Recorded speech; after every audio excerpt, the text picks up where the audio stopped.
Welcome everyone. This is Tuesday the 26th. This is also the 100th video chat that we've done, so if this were live television we'd be syndicated. But it's not, so there will be no incredibly rewarding royalties coming our way. Just an incredibly rewarding evening with you. We're tickled to have you here and look forward to the questions that and comments that have been sent to us. We'll start off with those. Please do submit your questions as we go, though, because we might be able to get to a couple of those.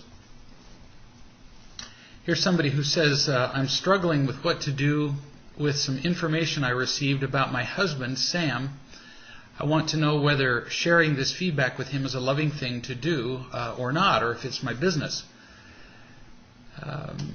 Because she's referring to something that I've written, in the past, that other people's mistakes are typically none of our business.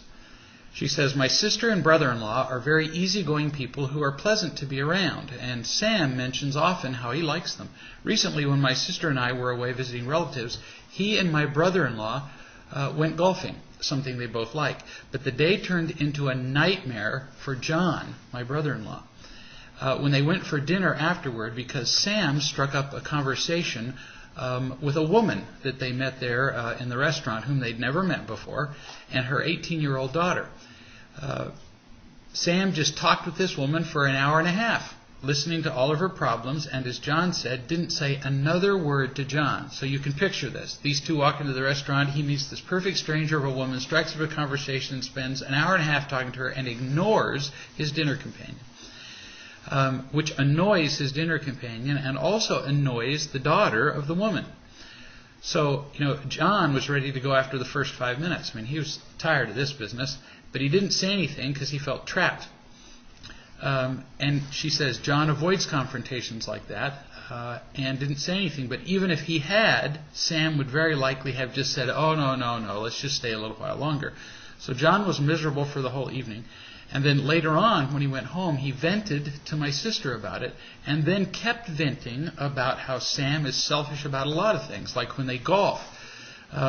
Little things like, when two guys go golfing, they share a cart. And Sam would drive the cart to his, two guys, they hit a golf ball out on the course, and Sam would drive the cart to where he hit his ball, and then, unbelievable, expect his brother-in-law to just walk to where his ball was. Instead of the courteous thing, which would be to drive his brother-in-law to his ball and then drive the cart and drop him off and then drive the cart over to where his own ball was. And then after golf, Sam, my husband, just made the decision, we're going to blank restaurant without asking John, my brother-in-law, his opinion.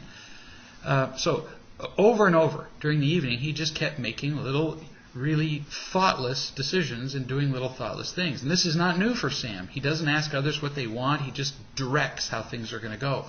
And he gets offended if people don't listen to him. My concern is that if Sam drives people away and doesn't even know it, and won't take responsibility for what he does. And then, if people don't invite him to do things, he becomes offended. So he drives them away, and then he wonders why people don't like to be around him. And my brother-in-law, John, because of his personality, he's just going to avoid playing golf with Sam again. So what do? Do I share these observations with Sam, with my husband? And if so, how? And is it my business? I know he desperately wants people to like him, but he doesn't seem to spend any effort thinking about what they might want or need. The problem is he gets very defensive. So your question is brilliant. Because I often say never tell your partner anything that they do wrong unless you can answer the 4 questions. Is it my business? Does it really matter? Can I tell them in a loving way, and can they hear it? So, first one, is it my business? Well, is it your business how your husband interacts with your brother-in-law? Not really. It's, that's their affair. Except, it'd be easy to say not really. Because, if they have a lousy time playing golf, what's that to you? Except for this. He's your husband. He's the other half of you. He's your soulmate. He's your greatest love on the planet. He's the person you care about, or ought to, more than anybody else. And gosh, if you really love him, wouldn't you want him to be happy? And what he's doing is not making him happy. So, is it your business? Gosh, if you don't tell him what he's doing, what other person on the face of the earth will? Probably nobody. Your brother-in-law's not going to do it. The lady at the restaurant's not going to do it. Her daughter's not going to do it. No person randomly on the street's going to do it. If you don't tell him, he doesn't stand a chance. So, second question. So, is it your business? Yeah, it is. He's your partner. Your partner. Second. Does it matter? Yeah, it matters. He's ruining his emotional and spiritual life by driving people away, by being selfish. What you're describing here isn't complicated. He's just being a really selfish human being. He doesn't think about other people. All these little things that you're describing here, I know lots of people like this. He just takes over and does what he wants. So, does it matter? Yeah. You can't be happy living like this. It can't be done. You can get control of things. You can get praised. You can get power. You can get safety. You can get all manner of imitation love. But happiness, not a chance. So, yeah, it matters. Can you tell him in an unconditionally loving way? Only you can answer that. From what you've written here, I'm not hearing any irritation. You would have to just be very careful to talk to somebody about this beforehand. Make sure that you feel completely filled up before you go to talk to him. Now, this last part, this is the tough one. Can he hear this?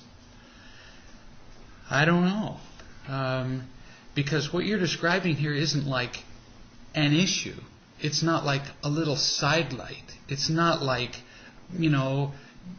everything else in his life is happy, but, he eats ice cream on the living room sofa and consistently drips it on the rug. This isn't like some little thing he does that's just like a little blemish in his life. This is the way he lives his life, which is selfishly. And I'm just guessing that it affects you on quite a number of occasions too. So, can he hear it? There's really only one way to find out, huh? You haven't got much to lose. As it is now, living selfishly, there's no way for him to be feeling loved. There's no way for him to be feeling loving or responsible. And without feeling loved, loving, and responsible, how could he possibly be feeling genuinely happy? So you got nothing to lose. You can just sit down with him and say, let me describe to you some scenarios. And make it really clear to him that you're telling him, I'm not asking you to change your behavior. You need to say that right up front. So, I'm not asking you to change. I'm not annoyed by this behavior. But let me describe what you're doing. And it's not a debate. You don't say, so do you see how you say, when you do this, you're not thinking about this person's behavior or this person's feelings or what this person wants. And it really bothers that person. So giving the example of John, and you need to say, you can go and talk to John about this later if you want to, but it will only offend him. It will only cause hard feelings. So don't turn this into a thing of contention. I'm trying to teach you this so that you can see how it's affecting other people and you. Don't go try to don't go fuss at John about this. I heard about this secondhand, but I just need to tell you that when you make decisions and don't think about other people, it has a really harmful effect on them and on you, because you end up feeling alone, you end up feeling unloved, you couldn't possibly be feeling loving, you don't feel responsible for the choices that you make, and therefore the end result is you don't feel happy. And that's why I'm telling you this. Not to change your behavior. I'm not telling you this so you'll treat John differently. I'm not doing this for John. I'm doing this for you.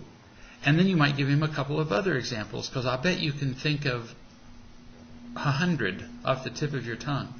Just a couple, don't overwhelm him, and say, if you'd like, if you're interested, I will help point out to you when you do this. Because my guess is you're mostly unaware when you do. Most people that I know who are selfish like this consistently really don't realize it. It's really the way they live. And it comes from being so empty, from having been so starved, usually from the time they were small children, that if you've been starved, if you're starving to death, what do you think of? You. If you're drowning and you're gasping for your last breath of air, who are you thinking of? You. If you've got a truck running over your foot and you're in exquisite pain, who do you think of? You. That's where selfishness comes from, is from pain and emptiness and fear. So nobody's accusing him of anything, telling him he's being a bad person, and I would suggest telling him that. And say you're only interested in his happiness. These are just observations to help. And if he becomes extraordinarily defensive and says, no, I don't, and I did, then you say, my mistake. I was just sharing with you some observations that I thought might be helpful, that you might be able to use them to become happier. And if you don't find them useful, then I have no need whatever to push this subject. And you drop it. And that's how you can tell whether you're doing it lovingly. If you keep pushing it, then it's not out of love. But what have you got to lose by bringing it up? If you bring it up and he listens, gosh, you might save literally his emotional life. You might pull him out of the ocean. If he doesn't listen, you go right back to what you had before, and all you've lost is an uncomfortable 20 minutes. Maybe. If he blows up early, it might be an uncomfortable 10 minutes or 5 minutes. Big deal. Give it a shot. So yeah, you can bring it up.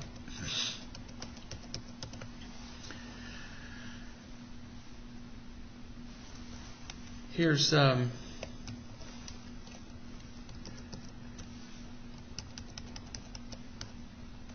was talking to a woman at a seminar,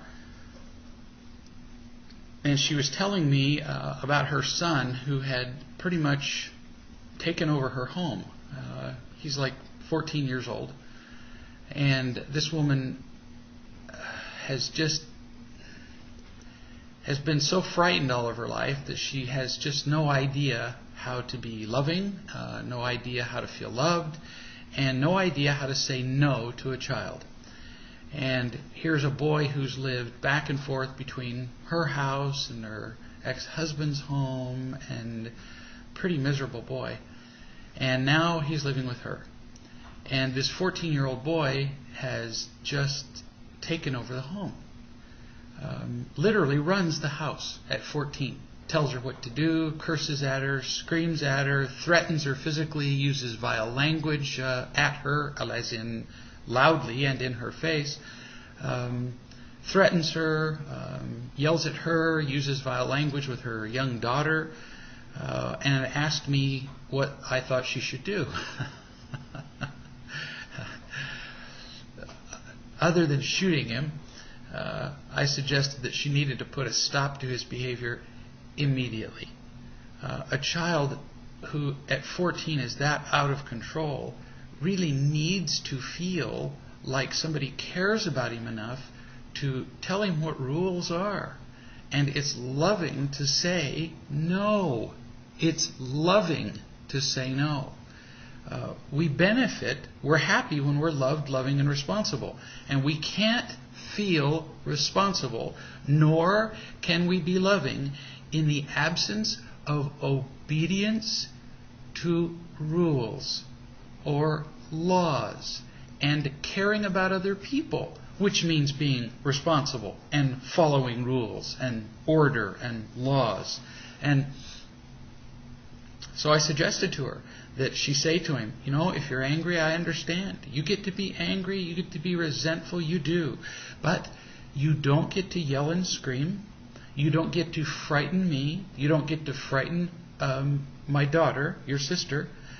You don't get to punch holes in walls. And so if you do any of those things, here are the consequences. And we went through a list of prescribed consequences. Repairing holes in walls. Foregoing some of the privileges that he enjoys if he screams or uses vile language. And if it continues, then he would have to go back and live with his father, which he just detested. And if it continued enough, then he'd get to go and live in jail, which is where everybody else gets to go and live if they're threatening to other people.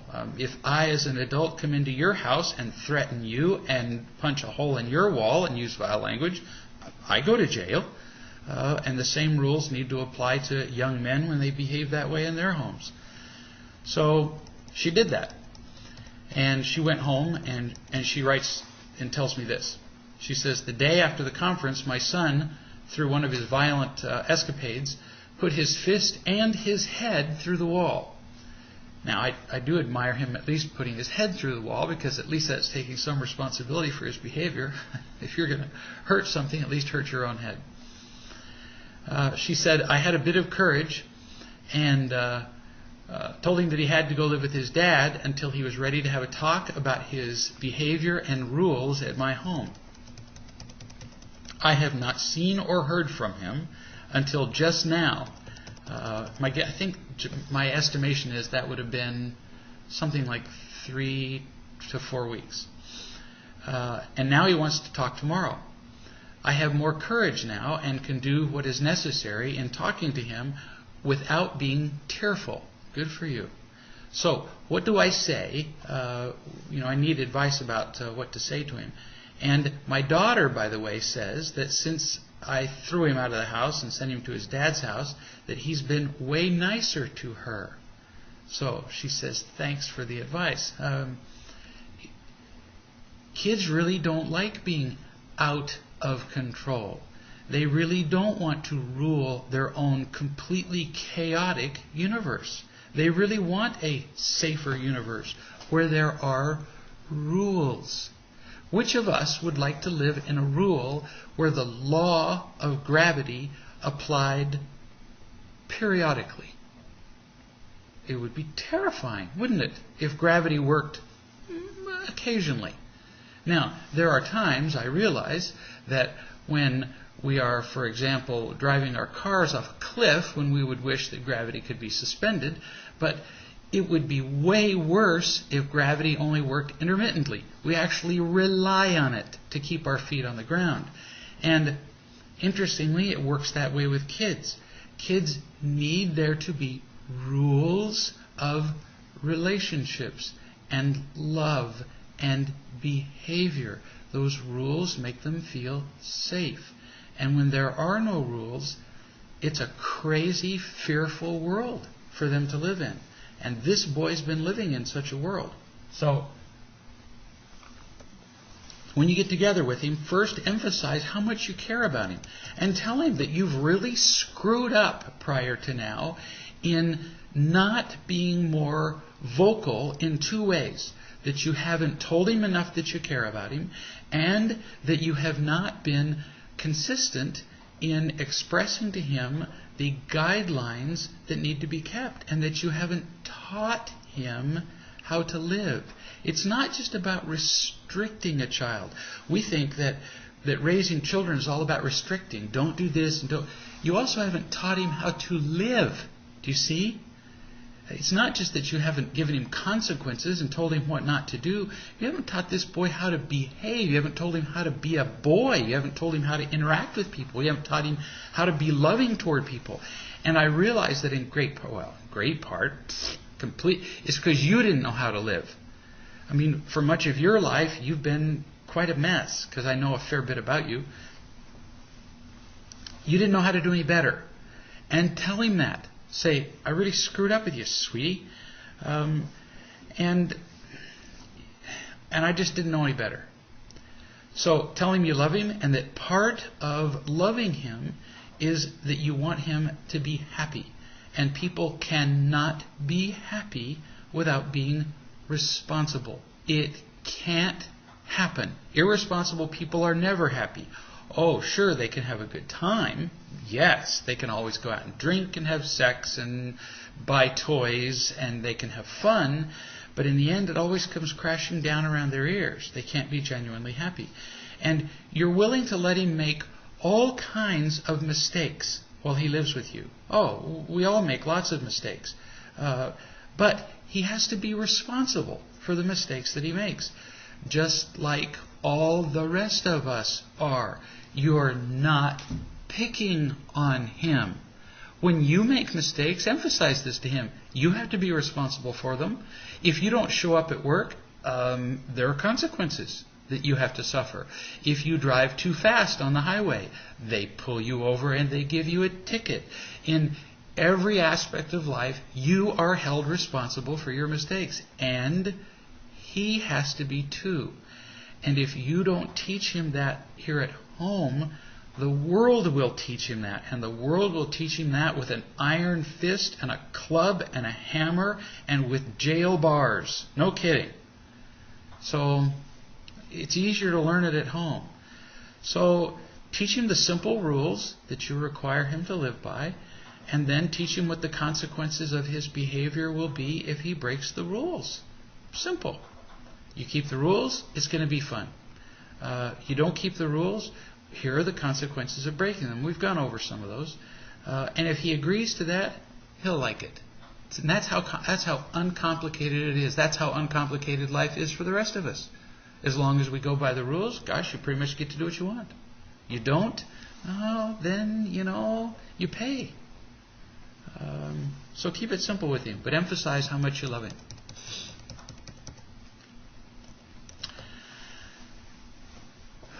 I suggest that those of you who haven't signed up for the newsletter, please do. We got a new feature in the newsletter called Real Love Stories, and we're going to start posting stories from people who are writing in and telling us about either their whole lives or telling us about just little events in their lives where, because they had learned about real love or because they had felt loved in a given moment, how things changed for them.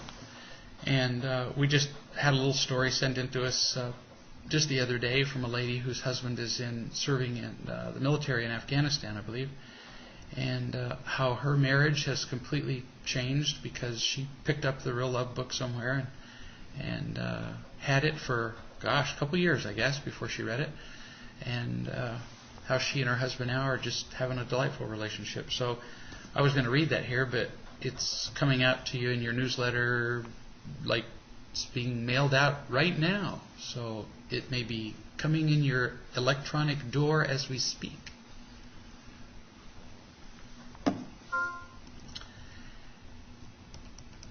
I received this from a woman whose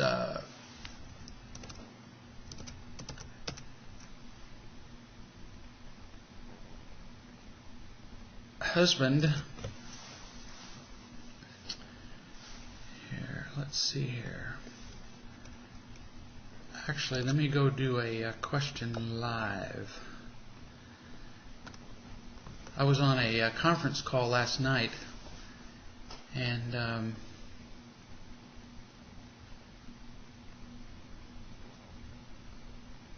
I spoke to a man named Ryan. I guess it's too late to take out his name now, isn't it? Since I'm reading it. And he was talking about how he'd broken up with his girlfriend.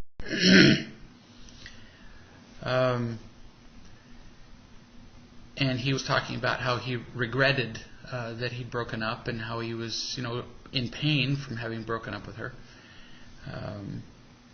And he said, I have to ask again because I honestly can't remember. Is it wrong for me to hope that my girlfriend and I get back together again one day? I know that I have to learn more about real love before a relationship could ever work. But is it wrong to hope that we can get back together one day? I want to be with her again because after seeing things clearly, I realized that she truly did love me unconditionally. My next question is, why was I unhappy still even though she loved me unconditionally? I thought that when we receive unconditional love, it fills up that emptiness within ourselves. Again, I can honestly say that she loved me unconditionally. She saw me go through a foreclosure, saw me on the brink of bankruptcy, saw me lose my car, took me into her home, let me use her car, never charged me a dime for rent, and above all, never changed the way that she loved me. So, this is hard stuff to hear. So, kind of, if you're not wearing a seatbelt, get one. You really don't have the slightest idea whether she was loving you unconditionally. You think you do, but you really don't. Hard to hear, like I say, but it's kind of like this. Imagine that you've never played the piano. Never played. And you hear somebody play a piece, and you say, wow, they really played that well. If you've never heard the piano played before, you wouldn't have the slightest idea whether that piece was played well or not. You really wouldn't. No clue. Not until you've played for a very long time would you even have the ability to judge whether a piece was played well. You simply wouldn't have the ear. And the same is true with real love. In the beginning, when we have not had sufficient unconditional love in our lives, when we are sufficiently empty and alone ourselves and fearful, as you have been, we couldn't judge unconditional love if it came and sat on our heads. We may think that that's what it was looking back, but usually we don't have the ability to judge it. So, like you said, she saw you lose your car, saw you on the brink of bankruptcy, took you into her home. But see, I've heard exactly those same descriptions, exactly applied to somebody who is just simply severely codependent.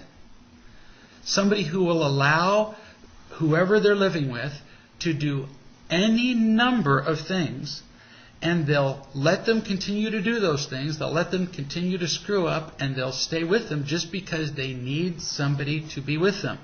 Now, am I saying that your girlfriend was not unconditionally loving? I'm not. No, I'm not. So don't hear me judging your girlfriend. I'm not doing that. All I'm saying is this. You're asking, is it wrong for you to want to be back with her?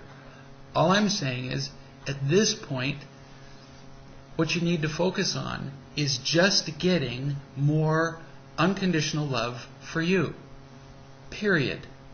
From people that there's no possibility that you could be in an exclusive relationship with. In other words, for whom you would feel no possibility of sexual attraction. And as you fill up with more unconditional love, and you become more of a whole and complete and loved and fulfilled and happy person, then rather than hoping you can get back with any one person, what will happen is you will attract into your life an unconditionally loving partner. Now, it might be your former girlfriend. But if you go back out into the world with the notion that it needs to be her, you may very well pass up the person who would be a far better partner for you than her. Do you see? Our expectations, our demands in life very often screw up what's the best thing in life for us. So it's far better for you just to get filled up and feel unconditionally loved, and then put yourself back out there and simply tell the truth about yourself to as many people as possible. Once you get loved enough, You may, at some point, after you feel loved enough, and I mean like after a year, I'm not kidding, not after like a few months, you may contact her again and say, let's get together sometime. If she says no, let it go. If she says sure, great, then get together with her and just tell the truth about yourself a little bit and see how it goes. But do not be attached to the outcome. Don't be tied to a thing like that. The less attached we are to an outcome, the greater the results are. If I attach myself that it's got to be her, what if she's a quarter of the wonderful results that I could get? Do you see what I'm saying? What if the woman that you should be with is 10 times what this woman is that you just left? Then you'd be pretty silly to be attached to her, wouldn't you? So, is it wrong for you to hope that you and she could get back together? Well, it's not wrong, but you may be shortchanging yourself. Because at this point, you know so little about what it really feels like to be unconditionally loved that you have no clue whether she's even close to what you might eventually be capable of finding. So, lighten up there, fella. Just get more unconditional love in your life and you'll be prepared for spectacular things. That's all I'm saying.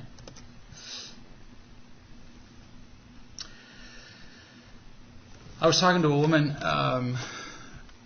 or have been for the last several weeks, just a little bit here and there, by internet and by phone, to a woman whose husband, and in fact I've mentioned her here on the video chat, I think once or twice, to a woman whose husband has been addicted to porn for like ever, 18 years, that seems like a long time, and who has been going to therapy and who had been prescribed an ongoing set of addiction meetings, for his porn addiction, and who had been increasingly verbally abusive toward her and exceptionally irresponsible, not paying the bills at home and calling her foul names in front of their child and avoiding conversations with her and so on, which are all very common behaviors among addicts of any kind, whether you're addicted to porn or gambling or shopping or drugs, or it doesn't really matter. And she wrote and said this. She said, I was listening to the archived chat from November 4 and wanted to inquire about how to remedy my issues. She said, I listened to your recommendation and I've been continuing to try to keep, we'll call him Fred, to try to make him accountable for his actions. But it's just not working because I had recommended to her what he does is he avoids any kind of responsibility. So when she tries to talk to him, he just walks in the next room or pretends to be asleep, for example. Imagine an adult man in his 30s and you try to talk to him about an issue and he just goes like this and pretends that he's asleep. Very mature. Huh? So she says the guy's very smart and cunning, although it seems to me like tilting your head over and pretending to be asleep isn't all that cunning, but I don't know. And she said, yes, it intimidates me because he has a response to everything. I don't think I'm even doing what you suggested correctly, which, come on, sweetie. I mean, when you've been living in you've been living in a really sick environment for all these years you've been married to him. Now, here's the crazy thing. And you've been accepting it. I mean, this is like nuts because it's what you've had from the beginning. And because nobody's ever told you that it's insane, you've just accepted it and gone, well, okay, I guess I just have to cope. And here's your husband, because all your life you figured, you'd get married and your husband would be your partner and whatever your husband told you would be right because you've told me that that's what you believed. And a lot of people think that. A lot of women think that. A lot of husbands think that of their wives. So when your husband comes along and tells you, well, this is what married life is supposed to look like, you went, well, okay,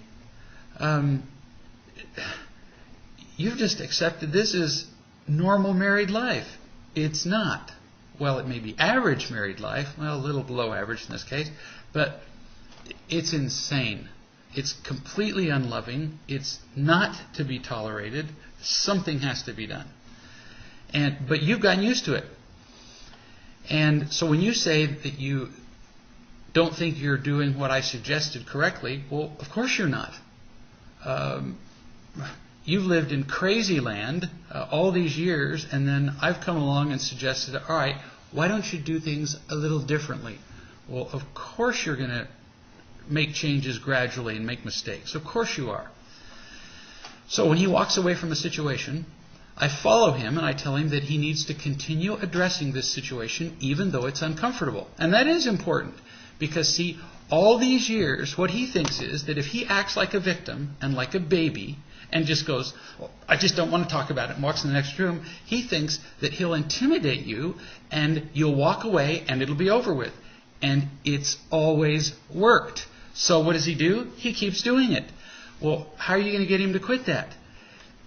People will always continue a behavior as long as it gets them the desired results. So you have to now convince him that walking away and acting like a,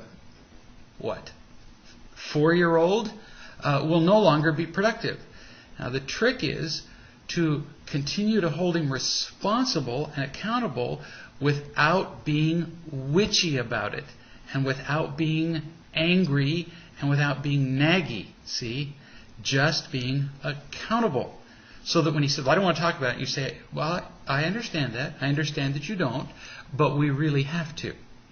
When he says, well, I don't want to, for example, he doesn't go to his addiction meetings.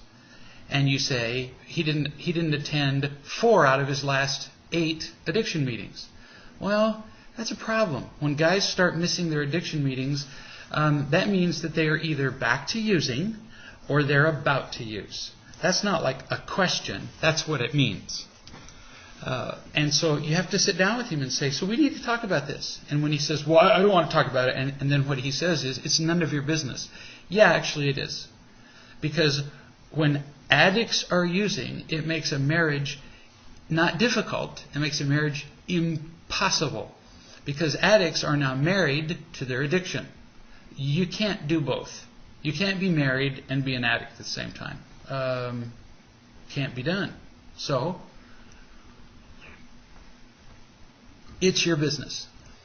So you follow him. If that means you have to follow him from room to room and say, we really do need to talk about this, then that's what you need to do. Because he needs to be convinced that it will be talked about, even if he goes to the next room, so that he understands going to the next room isn't going to get him out of the discussion.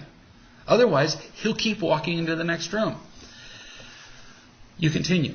I'm going to keep bringing it up till it's discussed, and then you say it's important for our kids to learn that we follow through with one another. No, I'd leave that out.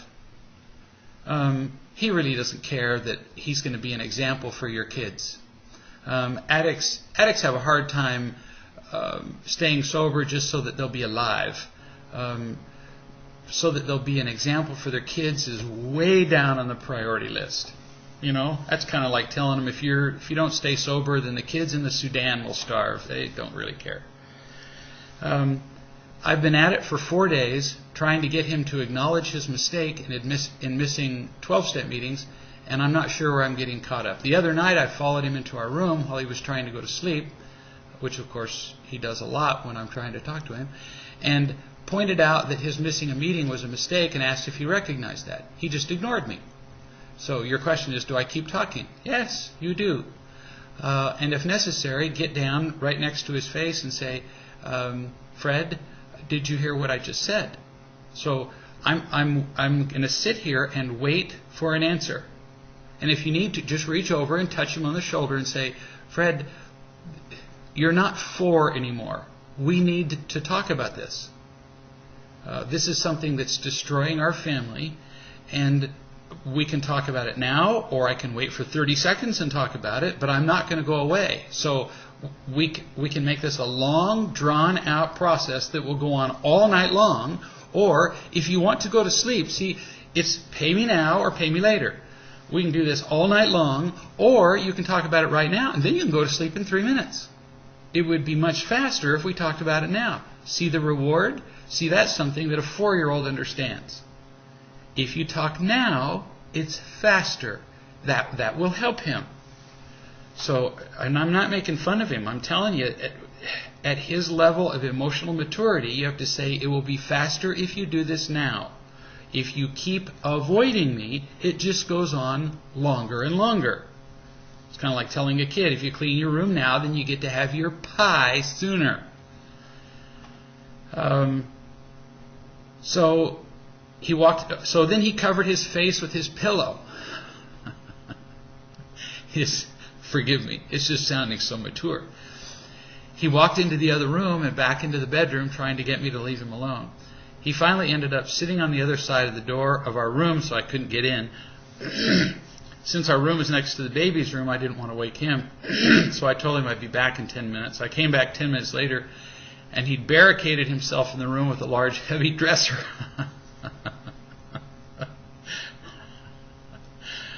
He's going to pull out a squirt gun in a minute. So I pounded on the door and eventually shoved my way in and turned on the light to find him sitting up yawning like he didn't know what was going on. As I'm typing this, I'm realizing how immature he really is. No kidding. And I'm kind of smiling because it's taken you all this time to realize that you're living with a 4-year-old. You have accepted this to this point. I continued on with the issue and he just ignored me. When this happens, ignoring, do I just continue talking? Well, one of the things that you might be not doing is that when you talk, you need to say a sentence and then wait for him to respond. The more you go on lecturing, the more they tune out. So you say a sentence and say, do you understand what I just said? And then you say, so we can do this the long way or the short way. If you respond, then this is over. Or I can just sit here and wait, and you get up closer and closer to him so that it's harder and harder for him to ignore you. If necessary, with your, now listen to me, your nose touching his nose. So, Fred, did you hear what I just said?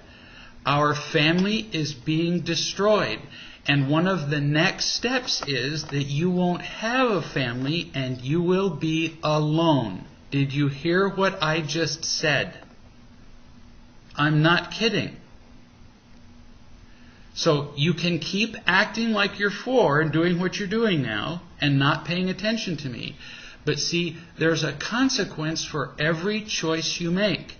What you're doing now is deciding that you will not be the husband, but you will be the child. And see, I can't continue to live forever with the child.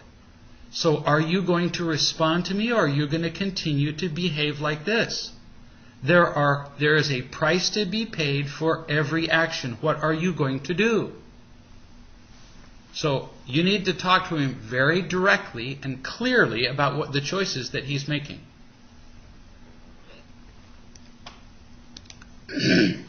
When he barricades himself in, should I force my way in or give him a break? Oh, I guess for a few minutes. The dresser is still in front of the doorway, and he refuses to remove it until I agree to not try to talk to him when he's going to sleep. Just move the dresser yourself. Take the drawers out first. It's lighter. It's just a clue. Is it inappropriate to use exchanges as a means to get him to talk to me? In other words, I won't do something for him like his laundry until he discusses the issue. No. Just keep talking to him until he talks. But you have to keep remembering that you can't be angry because he can't hear that. Like I say, he's a child. And the moment you become angry at him, he will withdraw from you to the moon. And you can't skip the part of loving him, which means that when you're not having these direct discussions, you can't avoid him.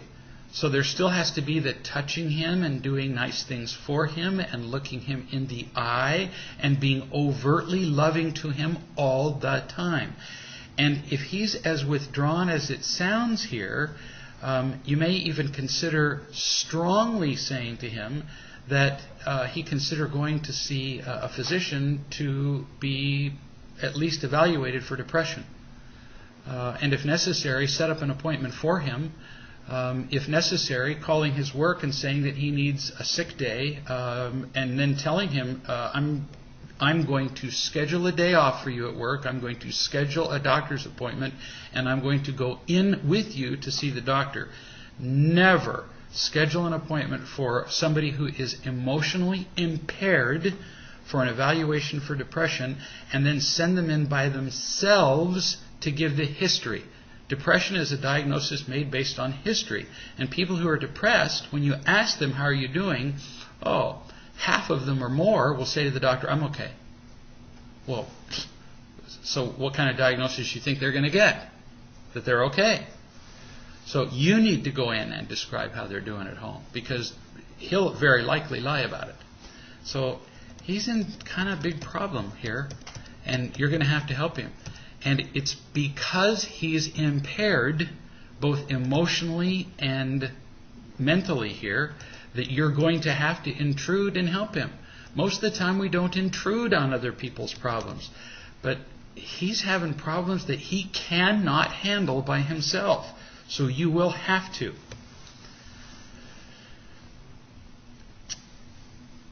Next letter. About a year ago, a small but treasured family heirloom was missing. Recently, my daughter, age 11, came to me crying, saying that she threw the item out in the trash one time when she got angry at me. I guess that was about a year ago.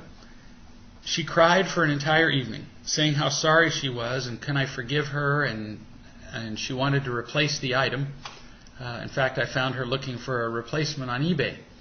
I told her that I loved her and that I felt bad that how badly she felt was the natural consequence for what she did. Just, not a terrible idea. But it didn't end there. A few months ago, she got mad at me and ransacked my jewelry box, throwing my jewelry box on the ground and getting the jewelry all knotted up because she was mad at me for some other minor thing. I don't even know what. Again, the tears and the apologies came later. So last night, on my birthday, we went out to dinner, and my daughter verbally attacked me for the whole dinner. I don't know where the anger came from, except maybe because we didn't buy the birthday cake she wanted and decided to eat dessert at a restaurant instead. When we got home, the tears started, and she's crying, I ruined your birthday, can you forgive me? And so on. I understand that she isn't feeling loved, otherwise she wouldn't do this, and she had to learn this behavior from someone. So how does a parent respond to this while also applying real love principles? She's being brought up with real love, and her life is much different from the lives of her friends, and most of the time she's happy. And of her own accord, she spends lots of time with me and her dad. I want to get this right, and I feel mixed feelings about thinking about that natural consequences, that the natural consequence is simply how she is feeling bad about what she's done. But if this escalates as she gets older, what's it going to be like? She gets into more serious things. So think about this in the overall picture of this kid's life. She's 11 years old. I've known you for a while, and she's only known consistent real love in her life for the last, if I'm wrong a little bit, forgive me, but the last year or so. So, in the really formative years of this kid's life, she grew up in a home that was not especially unconditionally loving. She has seen screaming and yelling, and she has seen very unkind interchanges between her parents. And she's lived in a world where it was frightening, where love was very undependable, like hardly there at all. And that's a very scary place for a kid. So now, love is more dependable. She's getting a lot more love from you and from her dad. But she may not entirely trust that. And she goes to school, and at school I can promise you she doesn't get dependably loved by her peers or by her parents. There are probably still moments at home, when you or your husband or whatever, but somebody gives her little looks of disappointment, or she simply perceives them. But she's not entirely certain that she's loved. Or simply things don't go her way, and she takes that as that she's not loved, even if you are loving her. And so then she goes right back to in her mind to the days when things were chaotic and awful. So then she reacts with these little fits where she, throws your heirlooms in the trash and ransacks your jewelry box and attacks you at dinner. So what do? Well, the first time that she did that, you just said, oh, look, you feel bad. That's just the natural consequence, which frankly I think is just brilliant. And then she went through your jewelry box. Well, when a kid sort of starts to repeat a behavior, you wonder if just feeling bad is probably not enough of a consequence, And then you start to say to a kid, well, all right, so what are we going to do so that you remember this better the next time? And if a kid ransacked my jewelry box, then I'd be saying, well, all right, so you clean that up, and then why don't you do this? Why don't you clean it all up, make the jewelry box look exactly like it looked before? Don't you do a thing as the adult. You have her make that jewelry box look exactly like it looked. And then you say, so then why don't you write a 750-page paper on what you were feeling when you did that and how you could have done that differently.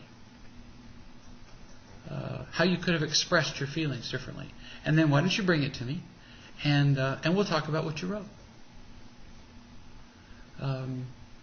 She will remember that for quite some time. The calm way that you dealt with it, the fact that she had to write something about it, that she had to actually think through it in her head, write it down, possibly edit it. It will be a memorable event, a significant consequence. No kidding. Turn it into something, always something that they learn from. Then she attacked you, like you said, at the dinner table, at your dinner. You said, my daughter verbally attacked me for the whole dinner. Oh, as soon as you said that, it was like alarms went off in my head. I'm going, excuse me, the whole dinner? You're kidding me. At the first negative comment that a child makes like that, you immediately put down your fork. You pull the slab of ribs out of your mouth, and because that's what we do in the South, we put the whole slab of ribs in our mouth at a time. You put it down, and you say, sweetie, what was that about? You don't defend yourself. You don't say, stop it. You say, so what was that about? Because, wow, clearly you're upset about something. So you just put your hand on your chin and rest it and say, I'm dying to hear what that was about, because, whoa, that sure seemed to come out of nowhere. And whatever it was she was attacking, that's not the subject. The subject is she's mad at you. So you say, so what are you mad about? And you help her figure it out. Because what she needs in that moment is for somebody to really listen to her. But for her to attack you all dinner long, if she's attacking you all dinner long, that means you weren't listening to her all dinner long. See what I'm saying? So you stop it. You stop it by listening. And I think that you'll just find that just way more helpful. What do you need, kid, when somebody attacks you? Clearly you need something or you wouldn't be talking like this.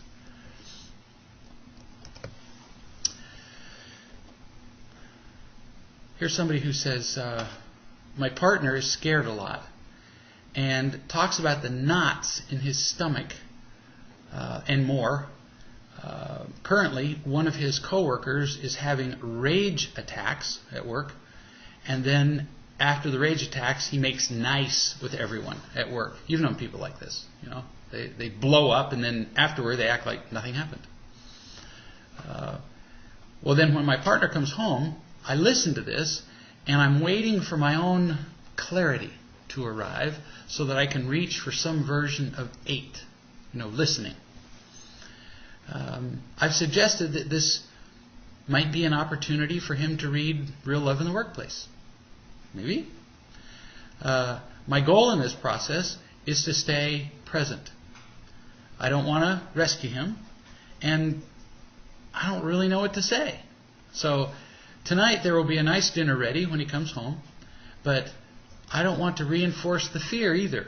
Not my job, I guess. He thinks his fear is real, and I've certainly added to that in our relationship. I've added to the evidence that it is. So I'm making calls, and I'm doing my homework. I'm working on our relationship. Do you have any other suggestions? Sure. Actually, what you're doing is really very nice. Because you're not doing stupid things like, well, you shouldn't be afraid, or you should do this, or you shouldn't do that. But just a couple of things, just as I'm reading what you're saying.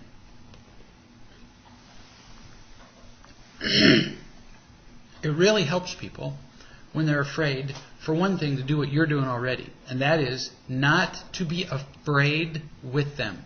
People come in and they say, I'm all upset that somebody at work is doing this, and the first thing most people do is jump right on the field of death with them and go, oh, how could they act like that? Oh, that's so terrible. And then, of course, everybody's on the field of death swinging battle axes and swords, and everybody dies. And you're not doing that. This is just wonderful. So, way to go. But when people are afraid, it's often very helpful to help them see what they're afraid of. Because once people get enough into fear, they don't even know what they're afraid of. So you might say to him, Fred, so when your coworker, Max the Terrible, is raging, exactly what are you afraid is going to happen? What are you afraid is going to happen to you? And very often, they can't tell you. So ask him, what's the worst thing that could happen when he's raging? What's the worst thing that could happen? Make him say it. People get so afraid they don't even know how to vocalize what they could be afraid of. Is he going to pull a gun and kill you? No, probably not. So what are you afraid of? Well, almost invariably what people are afraid of when people are raging is what? That they will vent their rage on them. And when somebody is venting their rage on you, you might even enact it for him, just for a second. So you say, so when Max is venting his rage on you, what are you hearing? What are you hearing about you? Help him. And it's usually something like, just so you know, and help him so he can say it. It's usually something like, well, I'm hearing that I'm a worthless person, that I'm scum, that I'm weak, and then once he can verbalize what he's most afraid of, then you help him and say, so are you scum? Are you worthless? Are you weak? Help him see whether that's true. And whether when he's home there with you, if he feels sufficiently unconditionally loved by you, whether those things are true.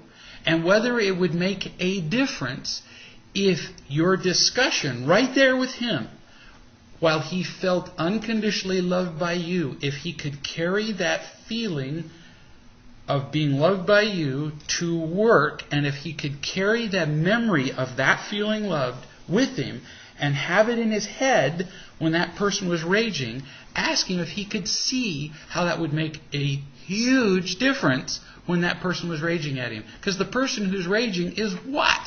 A true threat? No.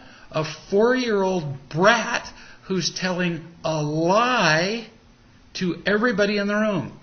And really the only thing that the 4-year-old is screaming at everybody is what? He's not saying anything about anybody in the room. What he's saying is, I don't feel loved. That's all he's saying. And you can help your partner see that. So what you're really going to help your partner see is that the raging coworker isn't saying anything about your partner. What he's really screaming is, I'm empty and afraid. And if your partner can see that, then this raging coworker instantly becomes zero threat. So you could become a huge help to your partner. It all depends on whether your partner's willing to participate in this kind of discussion with you. If he is, it could be way cool. So, simply brilliant questions. Please send the ones that you didn't get answered tonight to me at greg@reallove.com. And we look forward to seeing you next Tuesday. It will be a delight. And in the meantime, remember that it's always about real love. See you then.